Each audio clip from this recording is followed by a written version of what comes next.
Good morning.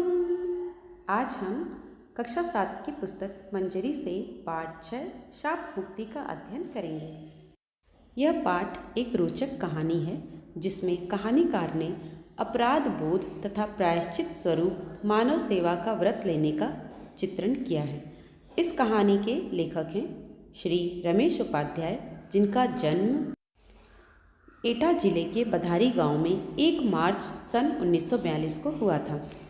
हम अपनी कहानी को पपेट शो के माध्यम से समझने का प्रयास करेंगे।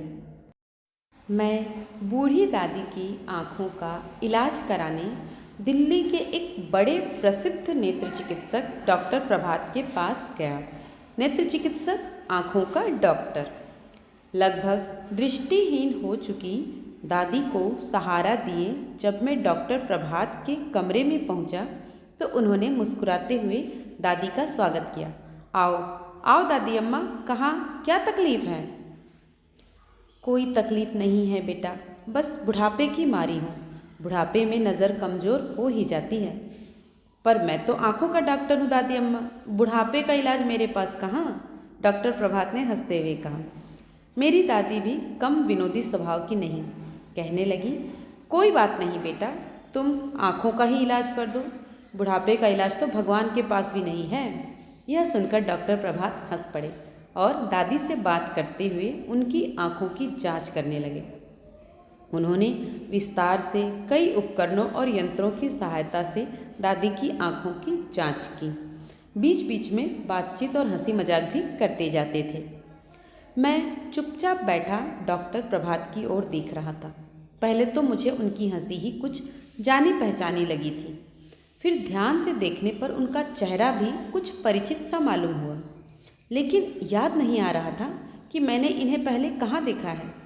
आखिर जब उन्होंने दादी की आँखों की पूरी जांच कर ली तो मैंने पूछ ही लिया, आप कहाँ के रहने वाले हैं डॉक्टर साहब? इलाहाबाद का हूँ। क्यों? अरे हम भी इलाहाबाद के ही हैं, दादी मुझसे पहले ही बोल उठी। अच्छा, बड़ी खुशी हुई। डॉक्टर प्रभात ने सचमुच खुश होकर पूछा, इलाहाबाद में कहाँ रहते हैं आप लोग? दादी ने ज्यों ही हमारे इलाहाबाद वाले घर का पता ठिकाना बताया, डॉक्टर प्रभात ने मेरी तरफ देखा और अचरज भरी प्रसन्नता से बोले, अरे तुम बब्बू तो नहीं हो? और तुम मंटू? हाँ भाई, मैं मंटू ही हूँ। वाह यार, तुम खूब मिले। तुम तो शायद जब दूसरी या तीसरी कक्षा में पढ़ते थे तभी अपने परिवार के साथ दिल्ली चले आए थे, है ना? वाह, मुझे तो स्वप्न में भी आशा नहीं थी कि जीवन में फिर कभी तुमसे भेंट होगी। सच बड़ी खुशी हुई तुमसे मिलकर। मुझे भी, मैंने अत्यंत प्रसन्न होकर कहा। तभी डॉक्टर प्रभात ने दादी का चेहरा ध्यान से देखा और अचानक उनकी मुस्कान लुप्त हो गई, खो गई। चेहरा किसी दुखदायी स्मृति में काला सा हो आया। दादी की अत्यधिक कमजोर आंखों को डॉक्टर के चेहरे का यह भाव परिवर्तन नजर नहीं आया। वे प्रसन्न होकर पूछने लगी, अच्छा तो तुम दोनों बचपन में साथ साथ खेले हो? यह तो बड़ा अच्छा संयोग रहा। तुम तो अपने ही हुए डॉक्टर बेटा। हाँ, तुमने अपना क्या नाम बताया? मंटू। इलाहाबाद में हमारे पड़ोस में एक वकील रहते थे, उनके लड़के का नाम भी कुछ ऐसा ही था। बड़ा बदमाश लड़का था। डॉक्टर प्रभात ने कोई उत्तर नहीं दिया। वे सहसा बहुत गंभीर हो गए। दादी के लिए दवाई का पर्चा लिखते हुए उन्होंने कहा, ये बातें फिर कभी होंगी दादी अम्मा, बाहर और भी कई रोगी इंतज़ार कर रहे हैं। मैं तुम्हारी दवाई लिख रहा हूँ, बाजार से मंगवा लेना और दिन में 3 बार आँखों में डालती रहना। फिर अगले सप्ताह आज ही के दिन आ जाना, तुम्हारी आँखों का ऑपरेशन करना होगा। घबराना मत, ईश्वर ने चाहा तो तुम्हारी आँखें अच्छी हो जाएंगी। बाहर आते ही दादी ने मुझसे पूछा, यह उसी वकील का बेटा मंटुआ था ना?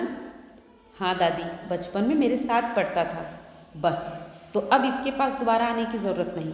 मैं इस दुष्ट के हाथों अपनी आंखें नहीं फुड़वाऊंगी। कैसी बातें करती हो दादी, यह तो बहुत माना हुआ डॉक्टर है और अब तो अपनी जान पहचान का भी निकल आया, उसे दुष्ट क्यों कह रही हो?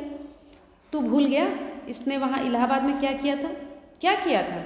अरे तुझे याद नहीं, इसने मोहल्ले की कुतिया के 3 पिल्लों की आंखें आग के पौधों का दूध डालकर फोड़ दी थी। मैं सचमुच ही सब कुछ भूला हुआ था। तूने ही तो यह बात हम लोगों को बताई थी। इलाहाबाद में हमारे पड़ोसी वकील साहब की कोठी के पीछे एक बहुत बड़ा बाग और घास का मैदान था। मैं मंटू के साथ अक्सर वहाँ खेला करता था। बाग की मेड़ के पास आक के बहुत से पौधे उगे हुए थे। एक दिन हम खेल खेल में आक के पत्ते तोड़ने लगे। उधर से गुजरते हुए हमारे स्कूल के अध्यापक ने हमें देख लिया। उन्होंने हमें डांट लगाई और बताया कि आक के पत्ते कभी नहीं तोड़ना चाहिए, क्योंकि उन्हें तोड़ने से जो गाढ़ा गाढ़ा सफ़ेद दूध सा निकलता है, यदि आँखों में चला जाए तो आदमी अंधा हो जाता है। यह जानकारी हम लोगों के लिए एकदम नई और विस्मयकारी थी, विस्मयकारी अचरज भरी। ठंड के दिन थे और मोहल्ले में आवारा घूमने वाली एक कुतिया ने वकील साहब की कोठी के पीछे पड़ी सूखी टहनियों के ढेर के नीचे 3 पिल्ले दिए थे। पिल्ले बड़े सुंदर थे। मैं और मंटू उनसे खेला करते थे। आग के दूध का भयानक असर की जानकारी मिलने के अगले दिन जब मैं स्कूल से आकर खाना खाने के बाद मंटू के साथ खेलने गया तो मैंने देखा मंटू आग के पौधों के पास बैठा है और उसके घुटनों में दबा पिल्ला के कर रहा है। 2 पिल्ले पास ही कूं करते इधर उधर भटक रहे थे। नज़दीक जाकर मैंने देखा, हैरान रह गया। मंटू आग के पत्तों को तोड़ तोड़कर उनका दूध पिल्ले की आंखों में डाल रहा था। यह तूने क्या किया बेवकूफ़, पिल्ला अंधा हो जाएगा, मैंने चिल्लाकर कहा। मंटू ने इस पिल्ले को रख दिया और बोला, मैंने उन दोनों की आंखों में भी आग का दूध भर दिया है, अब देखेंगे ये तीनों अंधे होते हैं या नहीं। उस गाढ़े चिपचिपे दूध से तीनों पिल्लों की आंखें बंद हो गई थी। कुछ दिनों बाद आंखें तो शायद खुल गई थी, लेकिन वे अंधे हो गए थे। मंटू के इस कुकृत्य की जानकारी केवल मुझे ही थी। मैंने उसे उन प्यारे प्यारे पिल्लों को अंधा बना देने के लिए बहुत बुरा भला कहा था और वकील साहब से शिकायत करने की धमकी भी दी थी।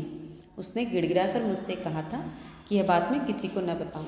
मैं शायद बताता भी नहीं, लेकिन जब उन 3 पिल्लों में से 2 दिन रात कूं करते इधर से उधर भटकते मर गए, मुझे बहुत दुख हुआ और उस दिन मैं बहुत रोया। सभी लोग मुझसे बार बार पूछने लगे कि मैं क्यों रो रहा हूँ। पहले मैंने बात छिपाकर अपने मित्र मंटू को बचाने की कोशिश की, लेकिन फिर मुझे तीसरे पिल्ले का ध्यान आ गया जो अभी जीवित था और उसकी जान बचाना मुझे मंटू को पिटाई से बचाने से ज़्यादा ज़रूरी लग रहा था। इसलिए मैंने रोते रोते सारी बात बता दी। उस पिल्ले की आंखों का इलाज करा देने की जिद भी पकड़ ली। सब लोगों ने मंटू को बुरा भला कहा। वकील साहब ने उसकी पिटाई भी की। मुझे भी बहुत कुछ सुनना पड़ा, क्योंकि मैंने भी सब कुछ जानते हुए भी बात को तब तक छिपाए रखा जब तक कि 2 पिल्ले मर नहीं गए। आखिर तीसरे पिल्ले को बचाने के प्रयास किए गए। मैंने जिद करके उसे पाल लिया। पिताजी ने उसकी आंखों का इलाज भी कराया, लेकिन वह अंधा ही रहा। माँ और दादी उसकी बड़ी सेवा करती थी। मैं भी उसका बहुत ध्यान रखता था। उस समय तो उसकी जान बच गई, लेकिन जब वह बड़ा हो गया तो एक दिन घर से बाहर निकल गया और सड़क पर किसी वाहन से कुचलकर मर गया। उस घटना को याद कर मैं हैरान रह गया। बचपन में 3 पिल्लों की आंखें फोड़ देने वाला मंटू आज इतना बड़ा नेत्र चिकित्सक। इससे भी ज़्यादा हैरानी की बात यह थी कि लगभग 35 साल पहले की वह घटना, जिसे मैं भूल चुका था, दादी को अभी तक याद थी। निश्चय ही वह घटना डॉक्टर प्रभात को भी याद होगी। तभी तो वह हम लोगों का परिचय पाते ही अचानक चुप और गंभीर और उदास हो गए थे। लेकिन दादी बचपन की उस बात को लेकर अब तो डॉक्टर प्रभात को बुरा भला कहना ठीक नहीं। मैंने दादी को समझाने की कोशिश की। अब वे मंटू नहीं, देश के माने हुए नेत्र चिकित्सक डॉक्टर प्रभात हैं। दूर दूर से लोग उनके पास अपनी आंखों का इलाज कराने आते हैं। अब तक तो हजारों लोगों को उनकी खोई हुई नेत्र ज्योति लौटा चुके होंगे। क्या इतनी बड़ी सेवा से उनका बचपन का अबोध अवस्था में किया हुआ पाप धुल नहीं गया होगा? कुछ भी हो, मैं उससे अपनी आंखों का इलाज नहीं कराऊंगी, दादी ने निश्चय के स्वर में कहा। मैंने उन्हें बहुत समझाने की कोशिश की, लेकिन वे डॉक्टर प्रभात से इलाज कराने को तैयार न थी। आंखों में डालने की जो दवाई दी थी वह भी नहीं खरीदने दी। परिवार के सब लोगों ने उन्हें समझाया, लेकिन वे टस से मस नहीं हुए। आखिर शाम को मैंने डॉक्टर प्रभात को टेलीफोन किया और दादी की जिद के बारे में बताया। डॉक्टर प्रभात ने गंभीर होकर सब सुना और बोली, तुम अपने घर का पता बताओ, मैं स्वयं आकर दादी अम्मा को समझाऊंगा। लगभग 1 घंटे बाद डॉक्टर प्रभात हमारे घर में थे और दादी से कह रहे थे, दादी अम्मा, मैंने बचपन में जो पाप किया था उसे मैं आज तक नहीं भूला हूँ और मैं उस शाप को भी नहीं भूला हूँ जो आपने मुझे दिया था।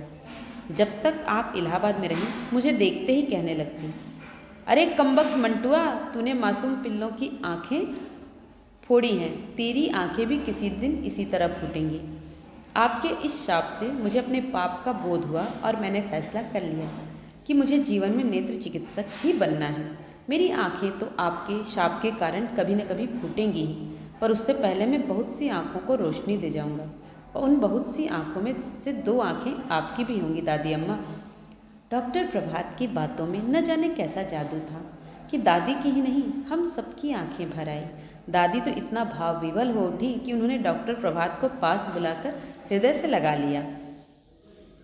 उनके सिर पर स्नेहपूर्वक हाथ फेरते हुए उन्होंने कहा, जीते रहो मेरे लाल, तुम्हारी आंखों की ज्योति हमेशा बनी रहे। इसके बाद दादी ने मुझसे कहा, अरे बबुआ, तेरा बाल सखा आया है, इसकी खातिरदारी नहीं करेगा? जा, इसके लिए अच्छी सी मिठाई लेकर आ, और सुन, इसने मेरी आंखों के लिए जो दवाई लिखी थी ना, वह भी खरीद लाना।